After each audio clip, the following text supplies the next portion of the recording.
My name is Claire Whitman, and I was 34 years old when my family used my legal name to rent a beach house I had never stepped inside.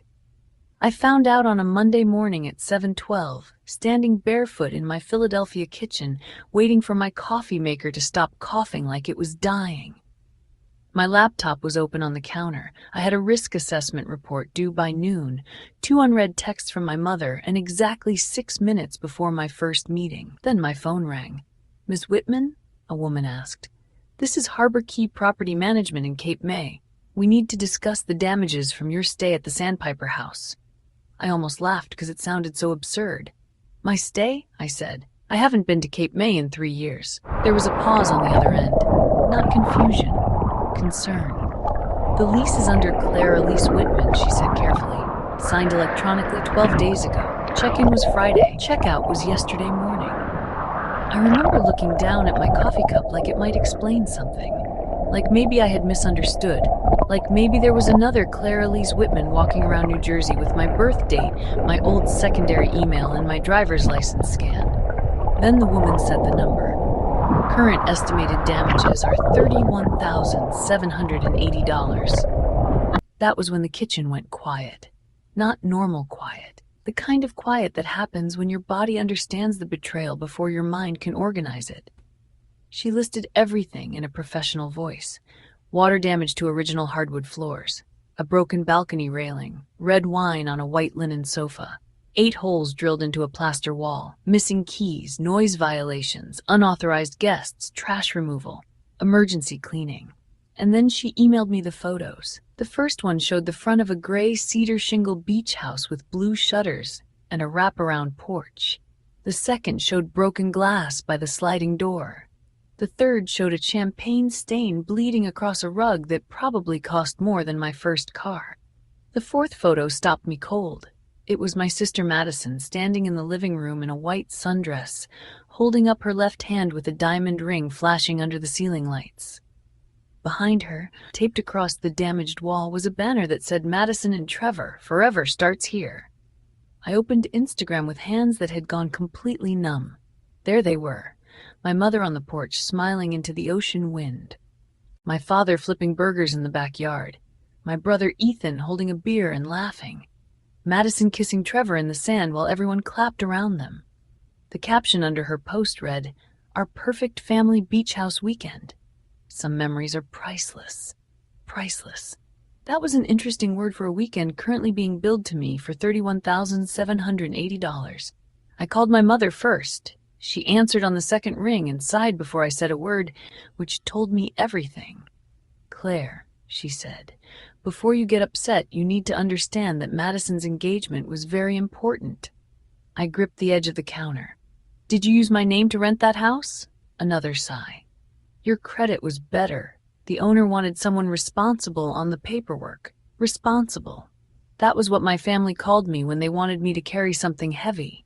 My brother Ethan called 10 minutes later, laughing like this was a parking ticket.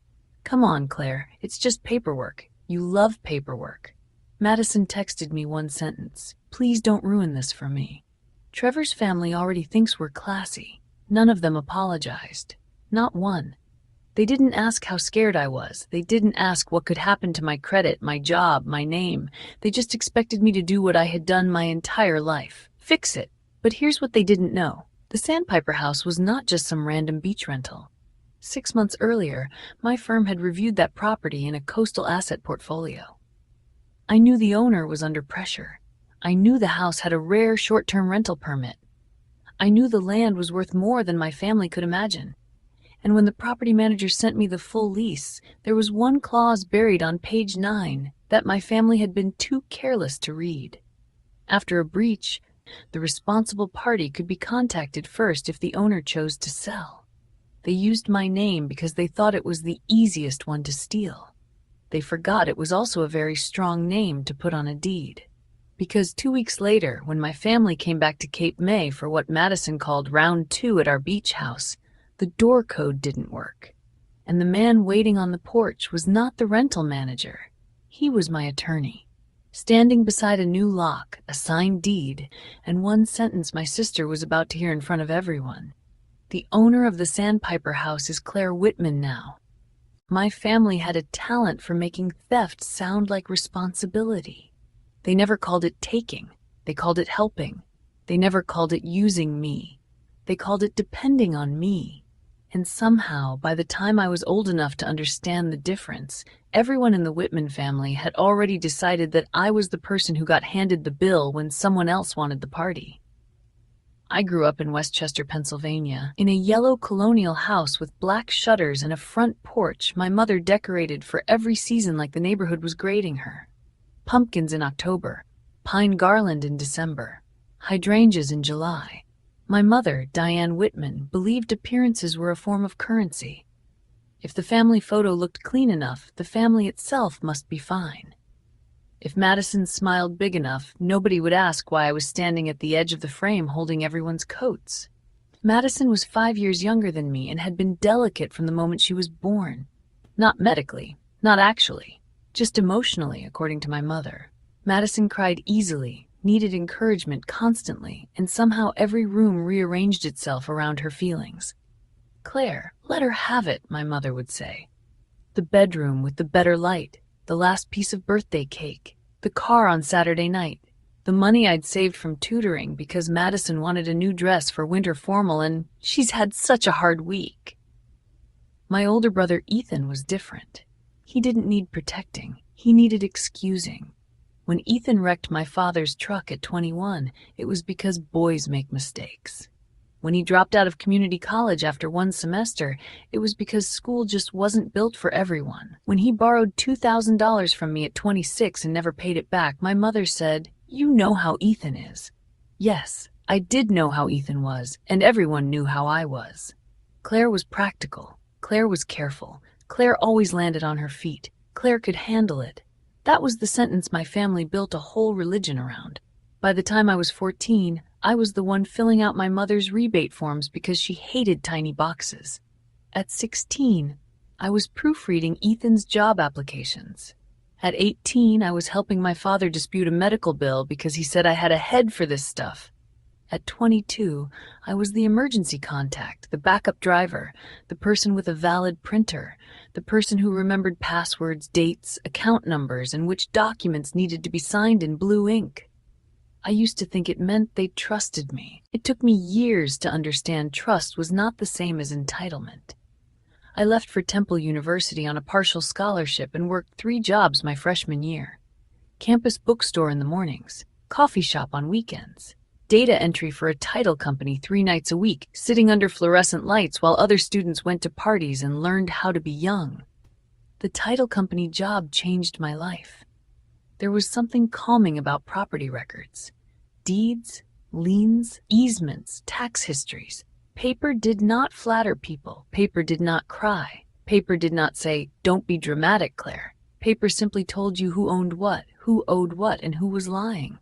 I became good at reading the things other people skipped. Fine print made sense to me. Numbers made sense to me. Risk made sense to me because I had been measuring emotional risk in my family long before I knew there was a professional word for it. By 34, I was a senior risk analyst for a real estate investment firm in Philadelphia. I reviewed coastal properties, distressed assets, short-term rental portfolios, and the kind of deals that looked gorgeous in a brochure and rotten underneath once you opened the documents. I made good money, very good money, but my family still treated my job like I stamped papers in a basement. Ethan called me Miss Fine Print. Madison called me the contract police. My mother said, "Claire, not everything has to be a legal issue," which was usually what she said right before asking me to fix something that had become a legal issue. The first time they used my name without asking, I was 27. Madison needed an apartment in Manayunk, but her credit was terrible because she kept opening store cards and forgetting that minimum payments were not optional. My mother called me crying, saying Madison would lose the place if someone didn't co-sign. I said no. 2 days later, the leasing office called to confirm my employment. I remember standing in the hallway outside a conference room, holding my phone so tightly my knuckles ached. "Who submitted my information?" I asked. The woman on the other end hesitated. "Your sister listed you as guarantor." I called Madison. She sobbed. My mother said it was a misunderstanding. Ethan said I was overreacting. My father, Robert, told me, "Just help your sister get settled, Claire.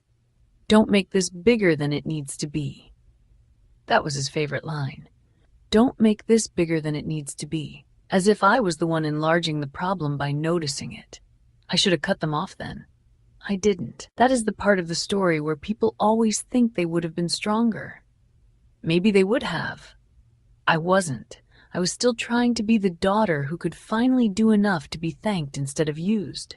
So I called the leasing office, removed myself from the application, and told my family in writing that no one was allowed to use my name, credit, email, signature, identification, or financial information for anything ever again. My mother did not speak to me for 9 days. Madison posted a quote on Instagram about people who forget where they came from. Ethan texted me a picture of a crown and wrote, "For the paperwork queen." After that, I changed passwords, closed old accounts, froze what needed freezing, removed authorized users, put two-factor authentication on everything. I became, in their words, impossible. For 3 years, they mostly behaved. Mostly. Then Madison met Trevor Lane. Trevor was the kind of man who wore loafers without socks and said, "My investors," before anyone asked what he did for work. He had perfect teeth, a loud watch, and a way of looking around a room like he was estimating resale value. Madison adored him because he made her life look expensive. My mother adored him because Madison adoring something meant the entire family had to applaud.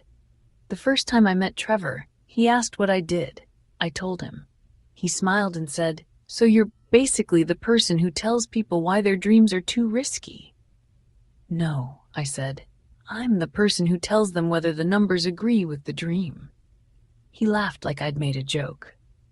3 months later, my mother hosted Sunday dinner and announced that Trevor was probably going to propose soon, which meant Madison had already selected a ring and my mother had already selected the emotional tone the rest of us were expected to maintain. We were sitting around my parents' dining room table.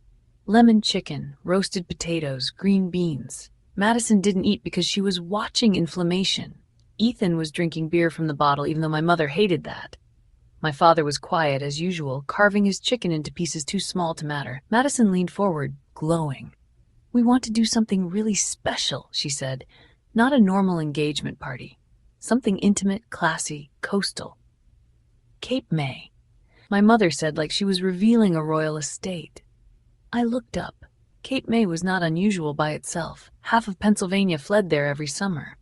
But then Madison showed us her phone. A gray cedar shingle house with blue shutters, wraparound porch, white trim. Dune grass beyond the fence, a narrow path leading toward the beach. "The Sandpiper House," she said dreamily. My fork stopped halfway to my plate. I knew that house, not personally, professionally. 6 months earlier, my firm had reviewed a small coastal rental portfolio for a client considering acquisition. The Sandpiper House had not been part of the sale package, but it had appeared in the surrounding asset analysis because of its location, rare short-term rental permit, and unusual lot size. It was old, valuable, and financially stressed. The kind of property developers circled quietly before the owner realized the land was worth more than the house. "It's expensive," Madison said, making a little face. "Like, offensively expensive, and they're picky about renters." My mother looked at me. I felt it before she spoke. That familiar shift in the room, the air bending toward my usefulness. "Claire," she said lightly, "you have excellent credit, don't you?" I set my fork down.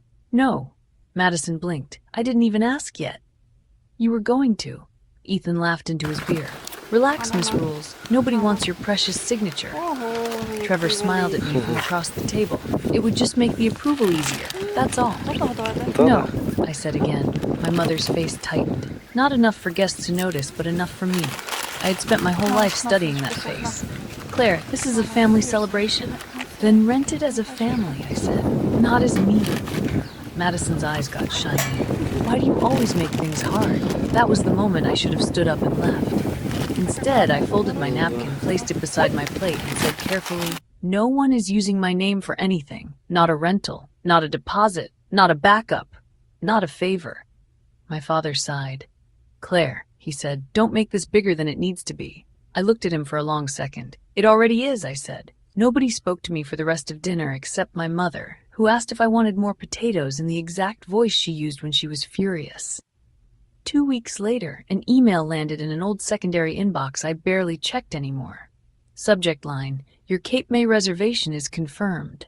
I saw it on my phone between meetings, assumed it was spam, and deleted it without opening. That was my first mistake. My second mistake was believing that after all those years, after all those warnings, after all those frozen accounts and written boundaries, my family had finally learned that my name belonged to me. They hadn't. They had only learned to be quieter when they stole it. I did not get invited to Madison's engagement weekend. Nobody said that out loud, of course. My family never liked the honesty of clean cruelty. They preferred omission. A group chat I wasn't added to. A dinner I heard about after it happened. Photos posted online with captions about family while I sat alone in my apartment, looking at faces I had known my whole life arranged around the empty space where I should have been. The weekend began on a Friday in late May. I know that because Madison posted the first story at 3:47 p.m. I was in my office overlooking Market Street, reviewing a property risk memo with a stale coffee cooling beside my keyboard when my phone lit up with a notification. Madison had tagged my mother in a story. I should not have opened it. That is one of those small decisions that feels harmless until it becomes a door you cannot close again. The video showed the ocean first. Blue-gray waves, white foam, gulls cutting across a pale sky. Then the camera spun too fast, and there was Madison, laughing in oversized sunglasses, her blonde hair whipping around her face.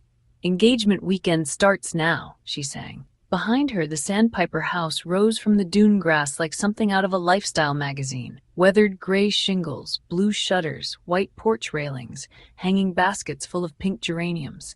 It was beautiful in that old Cape May way. The kind of beauty that looked effortless only because someone had spent 100 years maintaining it. My stomach tightened. I told myself it was none of my business. That was what I had trained myself to do with my family. See the hurt, name it silently, then file it away somewhere my face could not reach. The next story showed my mother stepping out of the house, holding a charcuterie board like she was hosting the Kennedys. My father was behind her with 2 bags of ice. Ethan carried a cooler in one hand and a case of beer in the other. Trevor stood on the porch in a linen shirt, smiling like he had paid for the whole Atlantic Ocean. Madison captioned it, "Family only, the way it should be." I stared at those words until they blurred. Family only. The phrase should not have surprised me, and still, it found the soft place. I closed Instagram and went back to my report. I read the same sentence 5 times without understanding it. Something about flood exposure, seasonal vacancy, and structural vulnerability in older coastal assets. Words I knew, words I had written, but all I could see was my mother standing on that porch, smiling like a woman whose family was complete. My assistant Lena knocked once and leaned in. "You okay?" I looked up too fast. "Yes." "Why?" "You've been holding that page upside down." I looked down. She was right. I turned it around and smiled in a way that convinced neither of us. "Long morning," I said. By 6 o'clock, Madison had posted 14 stories, champagne flutes lined up on the kitchen island, Trevor's hand on her waist, my mother arranging flowers in a blue ceramic vase, Ethan tossing a football in the side yard, my father asleep in a porch chair with his sunglasses sliding down his nose. There were other people there, too. Trevor's sister, 2 of Madison's friends, a man I recognized from Ethan's fantasy football league. Not family, apparently, but family enough. I was not angry yet. That came later. At first, I was embarrassed by how much it hurt. I was 34 years old. I had built a career out of seeing through polished surfaces. I had sat across from executives lying about 8-figure losses and watched their hands shake over conference tables. I had negotiated with attorneys twice my age. I had money in the bank, a paid-off car, an apartment with windows taller than my childhood bedroom, and one Instagram story from my little sister still made me feel like I was 12 years old, standing outside the locked guest room while Madison cried because she wanted my bedspread. At 8:15, Madison posted the proposal. It happened at sunset on the beach. Of course it did. Someone had arranged candles in the sand, which was almost certainly against some local ordinance. There were rose petals, a white blanket, and a little arch covered in fake flowers. Trevor took Madison's hands. Madison covered her mouth before he even knelt, which meant she knew. Everyone knew. My mother sobbed loudly enough that the phone picked it up. My father clapped Trevor on the back. Ethan shouted, "About time, man!" Madison said yes. Then everyone cheered. I watched it from my couch in Philadelphia with takeout noodles balanced on my knees and the city humming outside my window. I waited for sadness to become numbness. Instead, my phone buzzed. A text from my mother. "Big night for your sister. Please be happy for her. Not wish you were here. Not we should have included you. Not even I know this might hurt. Just a reminder of my assigned role. Be happy. Be quiet. Do not make this bigger than it needs to be." I typed 3 different replies and deleted all of them. Finally, I wrote, "Congratulations to Madison." My mother sent back a heart. That was it. The next morning, the posts changed. Friday had been polished. Saturday was loose. Ethan posted a video of Trevor opening a bottle of champagne with a kitchen knife. The cork shot across the room. Someone screamed. Someone else laughed. In the corner of the video, I saw the bottle strike the edge of a framed print and knock it crooked. Madison posted a photo of 10 people eating breakfast around a table meant for 6. The caption said, "Beach house chaos is the best chaos." Chaos. Another interesting word. The kitchen counters were covered in mimosa glasses, takeout containers, makeup bags, and sandy towels. A wet beach chair leaned against what looked like original beadboard. Someone had dragged a cooler across the wood floor, leaving a pale scratch visible even through the filter. I took a screenshot. I don't know why. Habit, maybe, or instinct. By afternoon, there was music. Loud music. Ethan filmed himself on the second-floor balcony, beer in hand, yelling down at Trevor, who was trying to climb over the porch railing instead of using the stairs. Madison's friends were dancing in the living room. My mother appeared in the background, waving both hands like a woman trying to look young for a camera. The house looked too full, too loud, too careless. I kept thinking about the owner, whoever she was. I imagined an older woman leaving fresh towels in linen closets, checking that the porch lights worked, trusting strangers with a house that had probably survived more storms than my family had survived honest conversations. At 9:42 p.m., Madison went live. I joined by accident, or that is what I told myself. The phone was propped somewhere in the living room. Music pulsed through tiny speakers. Blue and pink light flashed against white walls.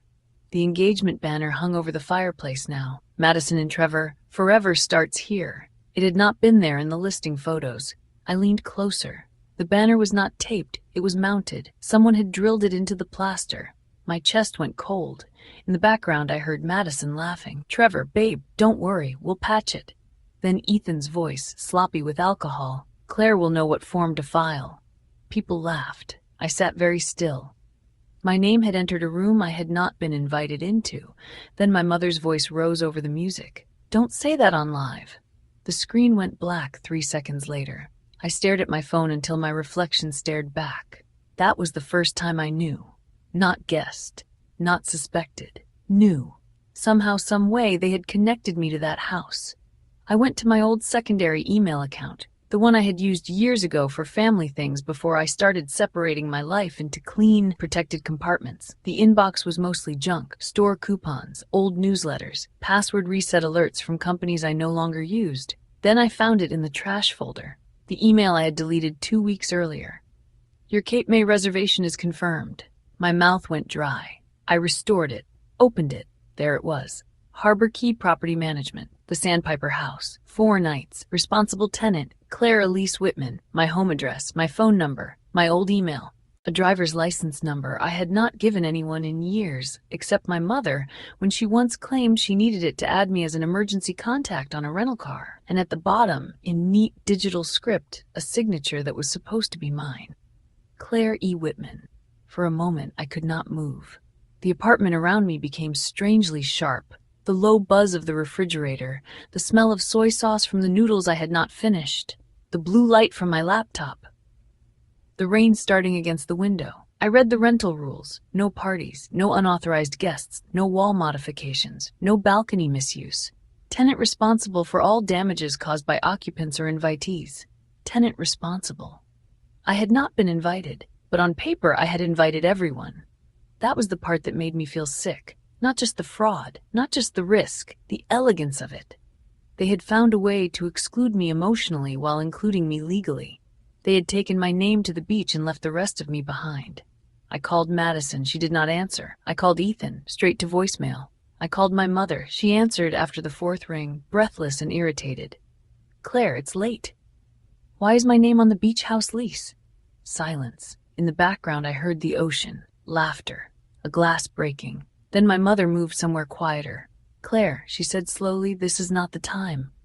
I stood up. My knees felt strange. "Did you use my information? We needed the approval to go through quickly." That is not an answer. It was just easier. There it was, the Whitman family motto, stripped down to its bones.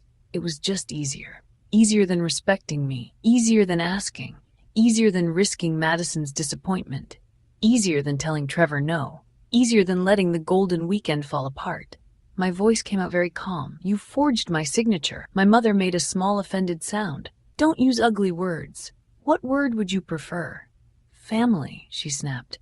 "I would prefer you remember we are family."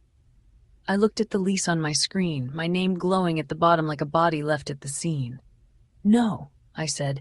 "You remembered that when you needed my credit. You forgot it when you made the guest list." She did not answer. Then from somewhere behind her I heard Ethan shout, "Tell Miss Fine Print we'll clean it up." My mother hung up. I stood in my apartment with the phone still pressed to my ear. On Instagram, Madison had posted one more photo. Her hand with the ring, Trevor kissing her temple, the Sandpiper house behind them lit gold in the evening. Caption, "Some memories are priceless." By Monday morning, I would know exactly what theirs cost, $31,780, and every dollar had my stolen name attached to it. The invoice arrived Monday morning at 7:18, 6 minutes after the first phone call. Harbor Key Property Management sent it as a PDF attachment with the subject line, "Damage Assessment. The Sandpiper House, Claire Whitman." There is something uniquely humiliating about seeing your own name attached to damage you did not cause. It makes you feel like reality has been edited without your permission. Like someone reached into the official record of your life, erased your absence, and wrote you into the room where the crime happened. I opened the file at my kitchen counter. $31,780. The number was not even the worst part. The worst part was how organized it was. Line item 1, emergency cleaning fee, $2,400. Line item 2, replacement of white linen sectional sofa, $6,850. Line item 3, repair and refinishing of original pine flooring, $8,700. Line item 4, balcony railing restoration, $4,100. Line item 5, replacement of sliding glass door panel, $2,300. Line item 6, plaster repair and repainting of living room wall due to unauthorized drilling, $3,250. Line item 7, noise violation administrative fees, $1,880. Line item 8, missing keys, locksmith and rekeying, $1,600. Line item 9, trash removal and exterior cleanup, $1,500. At the bottom, responsible tenant, Claire Elise Whitman. I stared at that line for a long time. Responsible. There it was again. My family's favorite word for me, now printed in a professional font by strangers. I called Harbor Key back and asked for the complete lease file. The woman I had spoken to earlier, Rebecca, was polite but guarded. "Miss Whitman, according to our records, you are the tenant of record." "I understand what your records say," I replied. "I am telling you your records are wrong. We have a signed agreement, a driver's license scan, a deposit authorization, and email confirmation. I need copies of all of it." There was a pause. "May I ask why?" "Because I believe my identity was used to enter a rental contract without my consent." The words sounded dramatic when spoken aloud. Cold, legal, heavy. But they were accurate. Rebecca's tone changed immediately. Not warmer, exactly. More careful. "I'll forward this to our compliance department. Please include IP logs, time-stamped signature records, payment method details, access code issuance, guest list, check-in photos, and any exterior camera footage you retain." Another pause. "You sound like you've done this before. I do risk review for real estate transactions." "Oh," she said. That single syllable carried the exact shift I had been waiting for. I was no longer just an angry renter trying to avoid a bill. I was someone who knew what documents existed before they could pretend they did not. Send everything, I said. Then I called my mother. She answered with the fragile sweetness she used when she knew she had done something wrong but had decided being offended would work better. Claire, I really hope you've calmed down. I got the invoice. A beat. How much? You don't know. We left before the final walkthrough. $31,780. My mother inhaled sharply. Then, because she was Diane Whitman, she recovered by blaming me for the tone of the conversation. Well, there's no need to say it like that, I almost smiled. How should I say it, Mom? Softly? Would that make the forged lease cheaper? Don't use that word. Claire? Fine. Which word would you prefer? Stolen? Fraudulent? Unauthorized? You are making this sound criminal. It is criminal. Her silence told me she had not expected that sentence to land so cleanly. Then her voice dropped. Family doesn't press charges over misunderstandings. A misunderstanding. That was what my mother called things when the truth made her uncomfortable. You used my driver's license. You sent it to me years ago for a rental car emergency contact, and I kept it because mothers keep things. You used my old email. I knew you didn't check it much. You signed my name. It was electronic, Claire. It's not like I held your hand and forced a pen into it. I closed my eyes. The kitchen smelled like coffee I had forgotten to drink. That is your defense? Her voice sharpened. My defense is that your sister had one important weekend. One. Trevor's family was coming. The owner was picky. Your credit made it easier. We were going to clean everything up before you even knew. But you didn't. That was not my fault. There it was. The family pattern in its purest form. Use Claire when you need approval. Blame Claire when she notices. Avoid Claire when it comes time to apologize. My father called next. He had probably been sitting beside my mother, listening to every word, waiting for her to hand him the emotional fire extinguisher. Claire, he said, tired already, let's not turn this into a war. It became a war when my legal name showed up on a lease I didn't sign. I know your mother should have asked. Dad, he sighed. Fine, she should have asked, but the damage is done now. Maybe pay it first so it doesn't escalate and we'll figure out who owes what later. I looked at the invoice again. Pay it first. Of course. The Whitman family emergency plan had always been simple. Put the fire in my hands and promise to discuss who lit the match later. No, I said. He went quiet. No, I'm not paying it. Claire, this could affect everyone. It already affected me. That's not what I meant. I know. That was the saddest part. I knew exactly what he meant. Madison called at noon. She was crying before I answered. Claire, please don't ruin this. Not I'm sorry. Not I shouldn't have let them use your name. Just don't ruin this. What exactly am I ruining? I asked. My engagement. Trevor is furious. His parents heard there might be legal stuff, and now they think we're trashy. I almost laughed. Not because it was funny, because my family had caused $31,000 in damage under my stolen identity, and Madison's deepest wound was that rich people might think less of her. You let them put my name on the lease. I didn't do the paperwork. You stayed in the house. I thought Mom handled it. You thought Mom handled stealing my identity? She made a wounded sound. Why are you always so harsh? Because soft didn't stop. Silence. Then her voice changed. Lower, meaner. The crying stopped like someone had turned off a faucet. You know you make good money. I don't know why you're acting like $30,000 would destroy you. There it was. The truth behind the tears. I was not supposed to be hurt. I was supposed to be useful. I'm hanging up now, I said. Clay ended the call. By 2 p.m, Rebecca from Harbor Key had sent the first batch of documents. I spread them across 2 monitors in my home office like a case file. Lease agreement, digital signature certificate, payment authorization, ID scan, guest instructions, damage report, house rules, check-in log. The signature was not even a good imitation. My real signature was sharp and narrow. The C in Claire almost closed, the W in Whitman steep like 2 broken roof lines.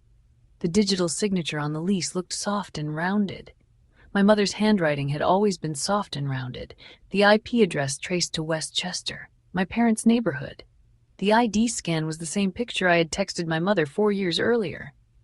I knew because the corner was slightly cropped where I had placed my thumb over the counter at the DMV. Even the crop was identical. The deposit authorization showed an old card number linked to a family emergency account I thought had been closed. My mother had once been an authorized user. I had removed her, or I thought I had. Apparently, the card had remained active long enough for someone to use it as a placeholder deposit. The access code had been sent to my old email and to my mother's phone number. Then I opened the exterior camera stills. Friday, 3:12 p.m., Madison on the porch holding a garment bag. Trevor behind her with 2 bottles of champagne. Ethan carrying a speaker. My mother entering the code. My father standing near the steps, looking directly at the camera with the tired expression of a man who knew something was wrong and had decided silence was cheaper. I saved every image, every file, every timestamp. At 4:30, Rebecca called again. "There's something else you should know," she said. I had a pen in my hand. I still remember how tightly I held it. "What?" "The owner of the Sandpiper house is considering selling. She was already under financial pressure before this incident. The damage may accelerate that." I sat back slowly. "Who is the owner?" "Margaret Bell. She's had the property for decades."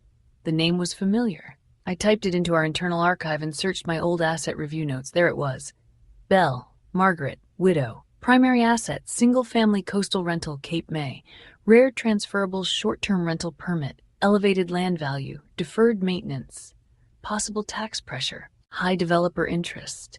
I scrolled further. One note from 6 months ago made my skin prickle. Potential acquisition target for Lane Harbor Development Group. Lane, Trevor Lane. I searched Trevor's name, then the LLC records, then the investor packet he had once bragged about at dinner. It took 18 minutes to find the connection. Trevor was not the owner of Lane Harbor Development Group. He was not important enough for that. But he was listed as an acquisitions associate on a related entity. The kind of small, hungry development group that bought distressed shore properties, renovated them into luxury rentals, and erased every human thing about them except the ocean view. I opened the damage photos again. The broken railing, the ruined sofa, the drilled wall, the scratched floors. Then I opened Madison's Instagram photo. Trevor smiling on the porch of the Sandpiper house like a man posing in front of something he already planned to own. For the first time since the phone call, my fear went quiet. Not gone, quiet. Something colder took its place. I called Rebecca back. "I need to speak with Margaret Bell.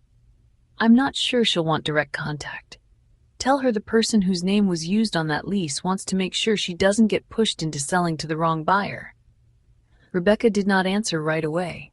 Then she said, "I'll pass that along."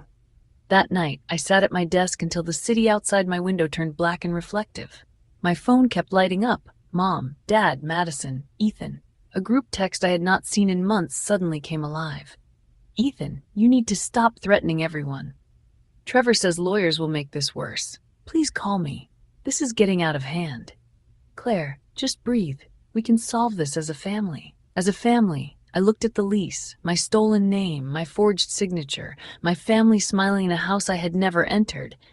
Then I looked at the property file, the permit, the lot value, the owner under pressure, Trevor's company waiting nearby like a shark just outside the breakers. For most of my life, my family had confused my silence with weakness. They thought because I did not scream, I would not fight. They thought because I fixed problems, I would keep fixing theirs. But paperwork had always told me the truth. And the truth was this: they had not just used my name to rent a beach house. They had used my name to damage one, and someone else had been waiting to profit from the mess. At 9:06 p.m., an unknown number called. I answered. A woman's voice, older and thin but steady, came through. "Miss Whitman? This is Margaret Bell." I sat up straighter. "Yes, ma'am." "Rebecca from Harbor Key says you believe there's more going on than a damaged rental." I looked at Trevor's name on my screen. "I do." Margaret was quiet for a moment. Then she said, "Then you and I should talk before I sign anything." And that was the first door my family did not know they had opened for me. Margaret Bell asked me to meet her in Cape May the next morning, not at Harbor Key's office, not at a lawyer's office, the Sandpiper house. "I want you to see it," she said, "before anyone turns it into a number." I left Philadelphia before sunrise. There is a certain kind of quiet that belongs only to early morning highways. The city was still gray when I pulled onto I-76, coffee in the cup holder, property file on the passenger seat, phone face down because my family had not stopped calling. My mother had left 3 voicemails. The first was tearful, the second was angry. The third was the most dangerous version of Diane Whitman, calm, disappointed, and pretending she had been reasonable all along. Claire, I don't know what you think you're proving, but dragging strangers into a private family matter is cruel. Madison can barely sleep. Your father's blood pressure is up. Trevor says this could damage his professional reputation. Please remember that once you do something legal, you can't always undo it. That was rich, considering she had used my name on a legal contract and now wanted to solve it with feelings. Ethan texted at 6:12 a.m., "You better not be going after Mom." Then, "Madison, Trevor says you're harassing the owner now. Stop, you're embarrassing everyone." I did not answer any of them. The road opened as I got closer to the shore. Strip malls turned into marshland. Marshland turned into bridges. The air changed before the ocean appeared. Salt, wet grass, sun-warmed asphalt. I had not been to Cape May in years, but my body remembered the smell. The Sandpiper house sat 3 blocks from the beach, tucked behind dune grass and an old white fence. In the Instagram stories, it had looked like a prop. In person, it looked wounded. The gray shingles were weathered but beautiful. The blue shutters needed paint. One side of the wraparound porch sagged slightly near the steps. A broken railing had been temporarily wrapped with yellow caution tape. 2 trash bags sat near the side gate, tied badly, one leaking something dark onto the gravel. Margaret Bell was standing on the porch when I pulled up. She was smaller than I expected. Late 70s, maybe. Silver hair cut just below her chin, navy cardigan despite the warm morning, one hand resting on the porch post like she needed the house to steady her as much as it needed her. "Miss Whitman?" she called. "Claire," I said. "Margaret." She looked at me for a long second, not unkindly. "You don't look like someone who throws parties."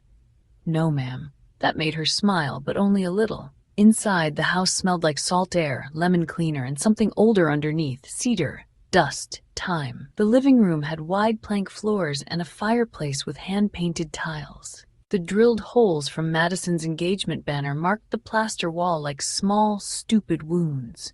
The white sofa was covered with a tarp, but the red stain had bled through one corner. Near the sliding door, a temporary piece of plywood replaced the broken glass. Margaret walked slowly, pointing things out without drama. "My husband refinished these floors in 1989, she said. "Took him nearly all spring. He said old pine shouldn't be sanded too clean. It should be allowed to remember." I looked down at the scratches near the kitchen. The floor remembered all right. It remembered Ethan dragging a cooler across it. It remembered my family laughing while my stolen name sat at the bottom of the lease. Margaret stopped by the fireplace. "I was angry when Rebecca told me you wanted to speak," she said. "I thought you were trying to avoid paying. I would have thought the same thing. But then she sent me the camera stills." Her eyes moved to me. "You were not here." "No, but they used your name." "Yes." She nodded once, like something unpleasant had clicked into place. "My son says I should sell and be done with it," she said. "He lives in Arizona. He sees this place as a burden. Taxes, repairs, storms, insurance. He's not wrong." She touched the mantel. "But my husband was born in the upstairs bedroom. His father bought this house in 1949 after coming home from the war. Our children learned to walk on that porch. I know houses are not people, Claire. I know that. But some houses hold people after they're gone." I thought of my own family home in Westchester, the yellow colonial with seasonal decorations and locked emotional doors. That house had held people too, but not always gently. "Who offered to buy it?" I asked. Margaret's mouth tightened. "A development group. Lane Harbor Coastal Holdings. They made an offer 2 months ago. Low but cash." I said no. "Then after the damage?" "They called yesterday, before I even had the final repair estimate." I felt something cold move through me. What did they say? That damage like this would reduce marketability. That insurance might not cover everything. That if I wanted to avoid months of litigation, they could close quickly. Of course they could. Sharks always looked helpful when the water was already red. "Did you speak to Trevor Lane directly?" "No, a man named Paul Henson. But he mentioned Mr. Lane had recently viewed the property." recently viewed. Trevor had not come to Cape May just to propose. He had come to inspect. I asked Margaret if I could sit at the kitchen table. She made coffee neither of us drank. I opened my laptop and showed her the entity records I had pulled the night before. Lane Harbor Coastal Holdings. Related LLCs. Recent purchases. Renovated shore rentals listed at triple their original rates. Trevor's name buried in an acquisitions role under one subsidiary. Margaret watched quietly. When I finished, she said, "So your family damaged my house and your sister's fiancé's company tried to use that damage to buy it cheaper. That is what it looks like. And you," I looked up. "What about me? What do you want?" It should have been an easy question. I wanted my name cleared. I wanted my family held responsible. I wanted Madison to stop crying only when consequences reached her. I wanted my mother to say the word sorry without wrapping it in accusation. I wanted Trevor exposed. But sitting in that kitchen with sunlight falling across old pine floors and the ocean moving somewhere beyond the windows, I realized I wanted something else too. I wanted my name on something they could not twist. Not as guarantor, not as emergency contact, not as responsible party, not as the person everyone called after the damage was done. As owner. "I want to make you an offer," I said. Margaret's eyebrows lifted. "For what?" "The house." She stared at me. I kept my voice steady. "Not through a developer. Not below value. I'll pay a fair market price in cash, pending clean title. You get 60 days after closing to remove anything personal. I'll pay for immediate stabilization repairs separately so no further damage occurs, and I'll preserve the house." Her hand tightened around her coffee mug. "Why would you do that?" "Because my family brought my name into this house like a stain. Because Trevor thought damage made people desperate. Because for once I had the ability to turn a stolen signature into a real one. Because your house deserves better than becoming leverage," I said, "and so does my name." Margaret looked toward the living room. My husband would have liked that answer. By noon, I had called Nathan Cole. Nathan was a real estate attorney in Philadelphia who had handled 3 commercial closings for my firm and had the emotional temperature of a courthouse wall. He answered on the 3rd ring. "Claire, this sounds expensive." "You haven't heard it yet." "I can hear it in your breathing." I told him everything. The unauthorized lease, the forged digital signature, the damages, Trevor's connection to Development Group, Margaret's situation, my offer. Nathan was quiet for exactly 4 seconds. Then he said, "Do not text your family. Do not threaten anyone. Do not accuse Trevor in writing yet. Send me the lease file, the camera stills, the IP logs, the damage report, the entity records, and anything showing prior refusal to use your name. I have all of it." "Of course you do." That almost made me smile. "What about the house?" "I'll draft an offer today. Cash purchase, expedited due diligence, preservation clause if the seller wants it, separate repair escrow. We also send a litigation hold to Harbor Key. Nobody deletes footage. Nobody overwrites access logs." "And my family?" "Let them keep talking," Nathan said. "People who think they're smarter than paper usually confess to paper." At 3:40 p.m., Margaret signed the offer letter. At 4:15, Nathan sent the litigation hold. At 5:02, Rebecca from Harbor Key confirmed all footage, access records, and communications had been preserved. At 5:37, my mother texted, "Have you paid the invoice yet?" I stared at the message in Margaret Bell's kitchen, where the window over the sink looked straight toward the dunes. Then another text came through from Madison. "We're thinking of going back this weekend since the place is already paid for. Please don't make it weird." I read it twice. Then I handed the phone to Nathan, who was on speaker. He was silent long enough that Margaret looked concerned. Finally, he said, "They're planning to return to a property currently under contract to you?" "Apparently." "Good," he said. It was the first time I had ever heard Nathan sound pleased. The next 2 days moved with the clean speed of money and paperwork. Title search, wire instructions, seller disclosures, repair estimates, insurance review, permit verification, closing documents. Margaret's son objected until he saw the number. Trevor's group tried to resubmit a higher offer and was told the seller was already under contract. My family kept texting as if the only problem was my attitude. On Thursday afternoon, in a small conference room that smelled like toner and old carpet, I signed my name 18 times. Claire Elise Whitman, not forged, not borrowed, not used, mine. Nathan slid the final page toward me and tapped the signature line. Last one, I signed. He gathered the documents, checked his email, and nodded. Congratulations, he said. You own the Sandpiper house. I did not cheer. I did not cry. I sat there looking at my name on the deed, feeling the strange weight of it. For most of my life, my family had treated my name like a tool they could pull from a drawer whenever something needed fixing. Now that name was on a door they were about to find locked. Friday morning, Madison posted a new story. A suitcase on her bed. A white bikini, a bottle of champagne. Caption, round 2 at our beach house. I sent the screenshot to Nathan. He replied with one sentence. I'll meet them on the porch. Madison arrived at the Sandpiper house at 11:23 on Saturday morning, wearing white linen and carrying a bottle of champagne. Like consequences were something that happened to other people. I know the time because the new security system sent an alert to my phone. Motion detected at front entry. I was sitting at the small kitchen table inside the house with Nathan Cole across from me, a folder between us and a mug of coffee neither of us had touched. The house was quiet except for the low hum of the refrigerator and the distant rhythm of waves hitting the shore 3 blocks away. On the security feed, Madison stepped onto the porch first. Trevor was behind her with 2 garment bags over one shoulder. Ethan followed carrying a speaker because apparently my brother had learned nothing from the damage report. My mother had a tote bag full of groceries. My father walked last, slower than the others, his eyes on the repaired section of railing like maybe he understood, before anyone else did, that something had shifted. Madison lifted her phone and started recording. I could not hear the audio through the feed, but I could read her lips. Back at our beach house. Our. That word had done a lot of work in my family. Our responsibility when they needed me to pay. Our tradition when they wanted me to obey. Our family when they wanted my silence. Our beach house when my name was on the lease and their faces were in the photos. Trevor stepped to the keypad and punched in the old access code. Nothing happened. He tried again. The lock blinked red.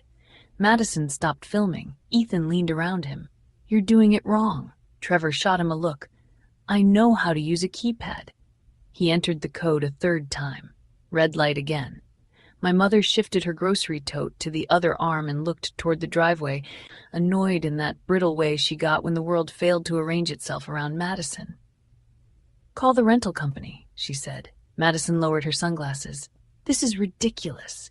Check-in was supposed to be automatic. Nathan looked at me across the table. Ready?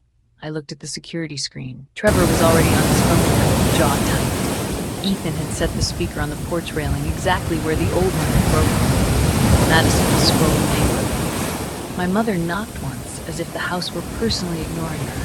I stood, ready. Nathan opened the front door while my mother did knock again. All 5 of them were brothers. Nathan was not a large man, but he had the kind of stillness that made people lower their voices. Dark suit, no expression, one folder in his left hand. He looked like bad news that had been properly notarized. Madison recovered first. Who are you? Nathan Cole, he said, counsel for the owner. Trevor's face changed before anyone else's did. Not much, just a flicker around the eyes. Recognition, maybe, or calculation. The owner, my mother said. We rented this house. No, Nathan said. You rented this house under another person's legal identity. That matter is now being reviewed. Ethan let out a laugh that was too loud. Oh, come on. Then I stepped into view. For a second, nobody spoke. That second was worth every page I had signed. Madison stared at me like I had appeared in the wrong scene of her life. Claire, she said, what are you doing here? I stood just inside the doorway, one hand resting on the frame, feeling the solid weight of the house behind me. The floors Margaret's husband had refinished, the wall Madison had drilled into, the air they had filled with music and lies. I came home, I said. Ethan frowned. Home? Don't start with that dramatic crap. My mother's eyes moved from me to Nathan, then past us into the entryway. She saw the cleaned floors, the replaced lock, the absence of rental instructions on the console table. Claire, she said slowly, what did you do? I almost smiled. That was the closest she had come to asking the right question. Nathan opened the folder and removed a certified copy of the deed. The property known as the Sandpiper House transferred ownership yesterday afternoon, he said. The legal owner is Claire Elise Whitman. Madison blinked. No, she said. Not loudly, not angrily, just no, like a child rejecting the end of a story. Trevor took one step forward. That's not possible. Nathan turned the deed toward him. It is recorded with Cape May County. You're welcome to verify it. Ethan snatched the paper before Trevor could stop him, glanced down, and immediately looked at me. You bought it? Yes. With what money? The question came out sharp, ugly, familiar. There it was, the assumption that had protected them for years. Claire was useful, but not powerful. Responsible, but not important. Good with forms, but not rich enough to own anything they wanted. I held his stare. Mine. My mother made a soft sound. Madison's face twisted. You bought this just to humiliate me. No, I said. You used my name to rent it. I used my name to buy it. There's a difference. Her eyes filled instantly. Madison could cry faster than anyone I had ever known. As a child, she could summon tears before my mother even entered the room. As an adult, she used them the same way other people used keys. You are ruining everything, she whispered. No, I said. I'm standing in my own doorway. Trevor cleared his throat, trying to take control of the room. Claire, this has clearly gotten emotional, but from a legal standpoint, the lease, Nathan interrupted him. From a legal standpoint, Mr. Lane, I would recommend you stop talking until your own counsel is present. Trevor's mouth closed. That was the moment Madison finally looked at him. Why would you need a lawyer? He did not answer. My mother stepped forward. Claire, listen to me. This is family. Whatever happened with the reservation, we can fix it privately. You had 12 days to fix it privately, I said. You used that time to post pictures. Ethan pointed at me. You think buying some beach house makes you better than us? No, I said. It makes me the owner. Nathan removed another document from the folder. This is a notice of trespass, he said. As of this moment, none of you have permission to enter the property. The prior access code has been disabled. Any attempt to enter without Miss Whitman's written consent will be treated accordingly. Madison laughed once, a broken little sound. You're kicking your own family off a porch? I looked at the speaker Ethan had placed on the railing. I learned from the best. My father closed his eyes. It was the first time he looked ashamed. My mother turned on him immediately because shame was not useful unless someone else could carry it. Robert, say something. He opened his eyes but did not look at her. What do you want me to say, Diane? That this is insane. He looked at the deed in Ethan's hand, then at me. It looks legal. My mother recoiled when he had slapped her. Nathan continued, voice flat and precise. Additionally, Ms. Whitman has preserved evidence related to the unauthorized lease, including IP logs, digital signature records, ID usage, exterior camera footage, damage reports, payment authorization records, social media posts, and communications referencing Ms. Whitman's name. The porch went very still. Ethan's jaw flexed. Madison looked down at her phone. My mother's face hardened. Trevor looked toward the driveway like he was calculating the distance to his car. Nathan turned one page. There is also the matter of Lane Harbor Coastal Holdings. Trevor's eyes snapped back. Madison looked up. What is that? No one answered fast enough, so I did. It's the development group connected to Trevor, the one that contacted Margaret Bell after your engagement weekend damaged the house, the one that offered to buy it for less because the property had become distressed. Madison stared at Trevor. What is she talking about? Trevor adjusted his grip on the garment bags. Claire doesn't understand real estate. I did smile then, not much. That was a mistake you all made. Nathan placed a photo on top of the deed.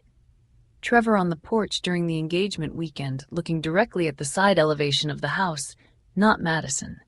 Then an email printout. Then the entity record. Mr. Lane, Nathan said, did you disclose to Ms. Bell that you had a professional relationship with an entity attempting to acquire her property after damages occurred during a rental obtained under another person's identity? Trevor's face had gone pale under his tan. I didn't handle that offer. That is not what I asked. Madison stepped away from him. Trevor, he turned to her, this is not the place. Oh my God, she whispered. You said this was just a rental issue. Ethan looked confused, then angry, which was his natural response to not understanding something. Wait, so he was trying to buy the house? My mother looked at me. You're twisting this. No, I said. For once, I'm not twisting anything. I'm reading it straight. That landed harder than I expected. Maybe because everyone on that porch knew I had spent my whole life reading the things they hoped I would skip. Nathan handed Trevor a sealed envelope. This is for your counsel. Then he handed one to my mother. This is for the individuals who participated in the unauthorized rental. My mother did not take it at first, so I stepped forward, took the envelope from Nathan, and placed it in her grocery tote on top of the strawberries. Her eyes flashed. How dare you? I held her gaze.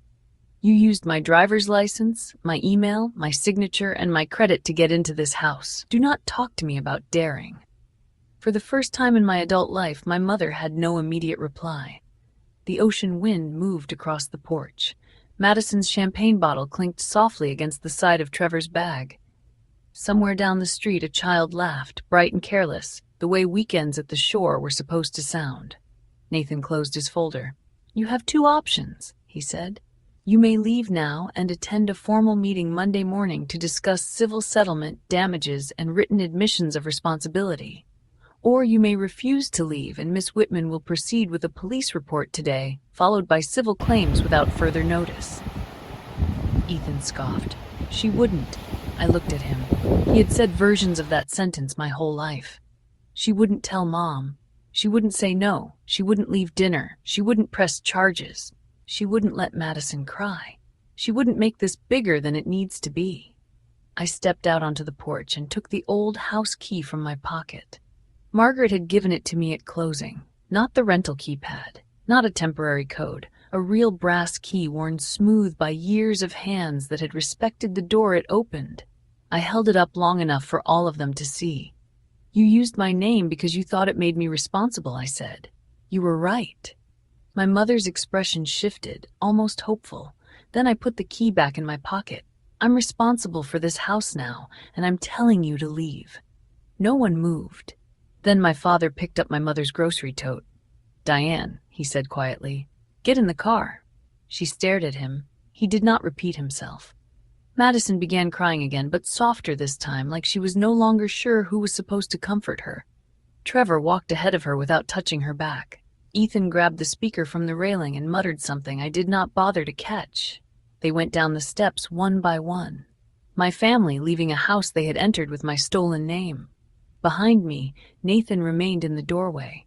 In front of me, the porch stood empty. For the first time since Harbor Key called, I breathed all the way in. Madison stopped at the driveway and turned back. You really bought it? She called. I looked at the gray shingles, the blue shutters, the porch my mother had smiled on, the door they could no longer open. Yes, I said, her face crumpled, but it was supposed to be our place. No, Madison, I said, it was supposed to be your cover. Then I closed the door. The meeting happened Monday morning at 10 in Nathan Cole's temporary office above a title company on Washington Street. Not a courtroom, not yet, but it felt close enough. There was a long conference table, 8 chairs, a pitcher of water nobody touched, and a window that looked down toward the slow morning traffic of Cape May.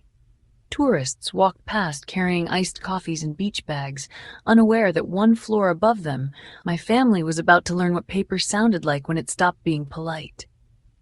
Nathan sat at the head of the table. I sat to his right. Margaret Bell sat beside me, wearing the same navy cardigan and holding a folder of old photographs against her chest. Across from us were my parents, Madison, Ethan, Trevor, and a man Trevor had introduced as his attorney, though the man looked like he wished he had asked more questions before agreeing to come. Madison had not posted since Saturday. That alone told me she understood something had changed. My mother stared at me like I had betrayed her by refusing to stay useful. My father looked at the table. Ethan bounced one knee under his chair. Trevor sat perfectly still, which made him look guiltier than if he had shouted. Nathan opened the folder in front of him. We're here to address 3 matters, he said. First, the unauthorized rental agreement executed under Claire Whitman's name. Second, the damages to the Sandpiper House. Third, communications and business activity related to Lane Harbor Coastal Holdings. My mother lifted her chin. I want it noted that this was a family misunderstanding. Nathan did not look up. It's noted that you said that. That was Nathan, dry as chalk dust and twice as useful. He slid the first document into the center of the table. The rental application was submitted 12 days before occupancy. Responsible tenant listed as Claire Elise Whitman. Contact email, an older secondary account belonging to Miss Whitman. Emergency contact number, Diane Whitman. He placed another page on top, electronic signature certificate. Timestamp 8:42 p.m. IP address resolved to West Chester, Pennsylvania, within the service area of Robert and Diane Whitman's residence. My mother's lips pressed together. Nathan placed the driver's license scan beside it. Identification used was an image of Miss Whitman's driver's license previously sent to Diane Whitman 4 years ago for an unrelated rental car matter. Madison looked at my mother. You said it was already on file. My mother did not answer. Nathan continued. Access code was sent to Miss Whitman's old email address and Diane Whitman's cell phone. Ethan muttered. Jesus. Nathan turned a page. Exterior camera footage confirms Miss Whitman never entered the property during the rental period. Present at check-in were Madison Whitman, Trevor Lane, Ethan Whitman, Diane Whitman, and Robert Whitman. He placed 5 printed stills on the table. There they were, my family in bright shore clothes stepping across Margaret's porch like they belonged there. My mother looked away first. Then came the damage report. Nathan read it the way he read everything, calmly, evenly, like emotion was something other people added after the facts were finished. Emergency cleaning, replacement of sofa, floor refinishing, balcony railing restoration, sliding door replacement, plaster repair due to unauthorized drilling, noise violations, locksmith, trash removal, total damages $31,780. Madison whispered, We didn't know it would be that much. Margaret spoke for the first time. You didn't care what it would be. Madison's eyes filled. Margaret did not soften.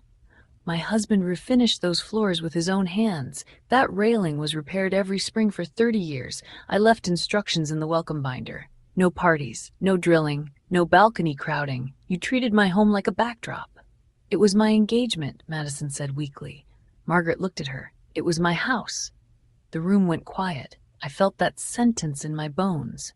Nathan placed the next document down.